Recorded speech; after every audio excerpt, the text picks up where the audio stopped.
Thank you for joining us here at 6:30 tonight. I'm Dory Marlin. And I'm Greg Floyd. It is Election Day. Voters are at the polls across the Capital Region as we speak, making their picks in several big races. Meanwhile, voters all across the state deciding on some very important referendums. We've got Vote 2013 covered for you tonight with live team coverage. That's right. Brendan Lewis is live in Saratoga Springs tonight with more on what's shaping up to be a close race for mayor there. We start things off tonight, though, with Pat Bailey, who is live at a polling place in Menands, where voters there are voicing their thoughts on a whole list of important topics, including one that has a direct impact on this area. Hiya, Pat. How you doing tonight?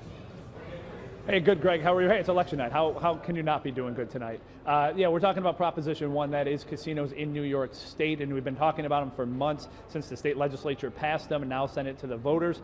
And you've heard both sides of the arguments, people wanting casinos, people that don't want casinos, and now finally it's up to you, the taxpayer, to decide whether or not resort-style casinos will in fact go in the state of New York. Now, if approved, up to 4 of those resort-style casinos could be placed in regions throughout upstate New York. Part of the referendum also states that New York City would also see 2 casinos down the road, though, not till about 7 years from then. Supporters of casinos say that they will create jobs and much added tax revenue to the state of New York. Opponents say there's already enough gambling in the state of New York between Indians casinos that are run, 3 of them throughout the state of New York, and the racinos that are run at the racetracks where the video lottery terminals are allowed. Now, as we said, a lot on the line for the Capital Region. That's because this specific region here has 8 counties attached to it, and one of those counties, if approved, would get a casino. Many people believe because Saratoga already has a casino that they would be on the fast track to get a resort-style casino if they're approved by taxpayers here. Dory?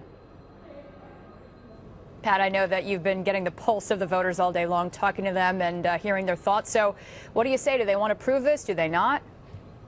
Well, to be honest, now let's just say the exit polling I did was certainly not strategic at all, just simply asking voters as they were coming in and out here at the fire station in Menands, and about a 5-to-1 margin told me that they do in fact support the casinos and that they did in fact vote in favor of the casinos. Now, with that said, some people said that they didn't even know that there was a proposition for casinos. One woman told me that she didn't know about it. I told her to flip the ballot over, read about it. She came back out and said that she did and then made her decision. Didn't tell me how she voted, but said that she made her decision. And as you said, as we've been saying all along, that this has been contentious right down to the wording on the ballot here today. Some people saying that that wording did in fact sway their vote. So again, very unofficial, no exit polling here, but saying that I would say about 5-to-1 telling me that they do in fact support casinos. All right, unscientific like you said, but we'll be checking in with you, and I know we'll be staying on this all night long later tonight. So thank you very much for now. Pat Bailey reporting live. Greg?